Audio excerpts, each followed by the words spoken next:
আসসালামু আলাইকুম। কফি আমাদের কম বেশি সবারই অনেক ভালো লাগে।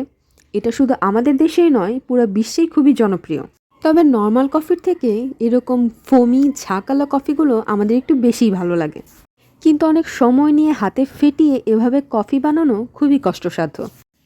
তাই কোনো ঝামেলা ছাড়াই মাত্র 2 মিনিটে এরকম ফোমি কফি বানানোর রেসিপিটি আজকে আপনাদের সাথে শেয়ার করব। এজন্য আমি একটি মিক্সিং জারে প্রথমেই নিয়ে নিচ্ছি 3 চামচ কফি পাউডার।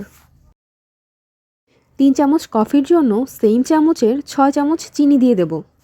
এক্ষেত্রে রেশিওটি হচ্ছে 1 চামচ কফির জন্য 2 চামচ চিনি লাগবে।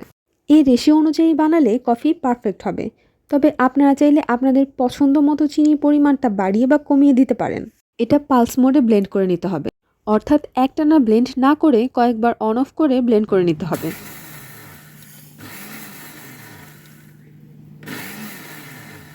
এভাবে অন অফ করে 4-5 বার ব্লেন্ড করার পর ঢাকনা খুলে এতে অ্যাড করব 2 থেকে 3 টুকরা আইস কিউব। এক্ষেত্রে কিন্তু আইস কিউব বেশি করে অ্যাড করা যাবে না, তাহলে এটা অনেক লিকুইড হয়ে যাবে।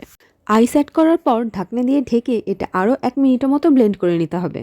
1 মিনিটের মধ্যে এটা রেডি হয়ে যাবে। দেখতেই পাচ্ছেন এর মধ্যে একটা ক্রিমি ভাব চলে এসছে। হট কফি বানানোর জন্য আমি একটি কাপে 2 চামচ কফির মিক্সচার দিয়ে দিচ্ছি। আপনারা যদি একটু স্ট্রং কফি খেতে চান তাহলে এর পরিমাণটা একটু বাড়িয়ে দিতে পারেন, আর যদি একটু লাইট খেতে চান তাহলে পরিমাণটা একটু কমিয়েও দিতে পারেন। যেহেতু আমি এখানে হট কফি বানাচ্ছি, তাই এই পর্যায়ে অ্যাড করতে হবে ফুটন্ত গরম দুধ। দুধ একটু ওপর থেকে ঢাললে কফির ওপর দুধের একটা ঝাঁক তৈরি হয়ে যায়, আর এতে কফিটা অনেক ফোমি হয়। এবার কফি পাউডার বা চকলেট পাউডার দিয়ে এটা গার্নিশ করে নেব। এভাবে জাস্ট 2 মিনিটেই তৈরি করে নিতে পারেন ক্যাপাচিনো কফি। দেখতেই পাচ্ছেন কফির ওপরের লেয়ারটা কিন্তু অনেক বেশি ফোমি হয়েছে।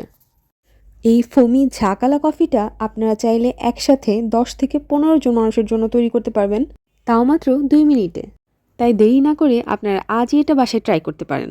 আর ভালো লাগলে সাবস্ক্রাইব করে ফ্যামিলি এবং ফ্রেন্ডদের সাথে শেয়ার করবেন। আজ এই পর্যন্তই। আল্লাহ হাফেজ।